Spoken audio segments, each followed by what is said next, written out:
PG ಕೊಠಡಿಗೆ ನುಗ್ಗಿ laptop, 2 mobile phone, AirPods ಮತ್ತು ಇತರ ಎಲೆಕ್ಟ್ರಾನಿಕ್ ವಸ್ತುಗಳು ಸೇರಿ ಸುಮಾರು 2.5 ಲಕ್ಷ ರೂಪಾಯಿ ಮೌಲ್ಯದ ವಸ್ತುಗಳನ್ನು ಕದ್ದಿದ್ದಂತಹ ತಮಿಳುನಾಡು ಮೂಲದ ರಾಘವ್ನನ್ನ ಬೆಂಗಳೂರು ನಗರದ ಆಡುಗೋಡಿ ಪೊಲೀಸ್ ಠಾಣೆಯ ಪೊಲೀಸರು ಬಂಧಿಸಿದ್ದಾರೆ.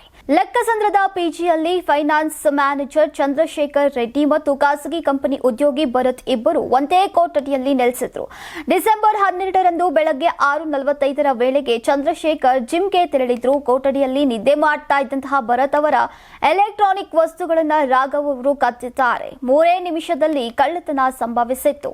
ಕಳ್ಳತನವಾದ ಏರ್ಪಾಡ್ಸ್ನಲ್ಲಿ ಜಿಪಿಎಸ್ ಟ್ರ್ಯಾಕರ್ ಅಳವಡಿಸಲಾಗಿದ್ದು, ಭರತ್ ಈ ಬಗ್ಗೆ ಪೊಲೀಸರಿಗೆ ಮಾಹಿತಿಯನ್ನ ನೀಡಿದ್ರು. ಇದರಿಂದ ಆರೋಪಿ ಬಾಡಿಗೆ ಮನೆಯಲ್ಲಿದ್ದಂತಹ ಲೊಕೇಶನ್ ಪತ್ತೆಯಾಗಿದೆ. ರಾಮನಗರಂನ ಕಟ್ಟಡ ಬಳಿ ಪೊಲೀಸರ ತಂಡ ರಾಘವ್ ಅವರನ್ನ ಬಂಧಿಸಿ ಕಳುವು ಮಾಡಿದ್ದಂತಹ ವಸ್ತುಗಳನ್ನ ವಶಪಡಿಸಿಕೊಂಡಿದ್ದಾರೆ. ರಾಘವ್ ಕಳೆದ ಕೆಲ ದಿನಗಳಲ್ಲಿ ಮಡಿವಾಳ್ ಪಿಜಿಯೊಂದರಲ್ಲಿ ಕಳ್ಳತನ ಮಾಡಿದ್ದಂತಹ ವಸ್ತುಗಳನ್ನ ಕೂಡ ವಶಪಡಿಸಿಕೊಂಡಿದ್ದಾರೆ. ಆರೋಪಿ ತಮ್ಮ ಅಣ್ಣನ ಸಲಹೆ ಮೇರೆಗೆ ಕಳ್ಳತನ ಮಾಡ್ತಾ ಇದ್ದ. ಕದ್ದ ವಸ್ತುಗಳನ್ನ ಕಡಿಮೆ ಬೆಲೆಗೆ ಮಾರಾಟ ಮಾಡ್ತಾ ಇರೋದು ತಿಳಿದು ಬಂದಿದೆ.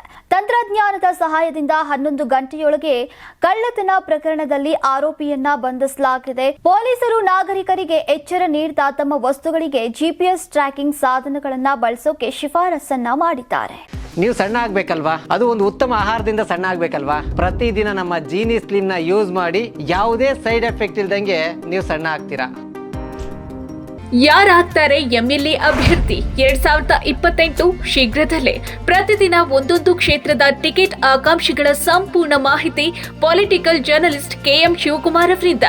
ಕರ್ನಾಟಕದ ನಂಬರ್ 1 ಡಿಜಿಟಲ್ ಮೀಡಿಯಾ ನಿಮ್ಮ ನೆಚ್ಚಿನ ಕರ್ನಾಟಕ ಟಿವಿಯಲ್ಲಿ ಮಾತ್ರ.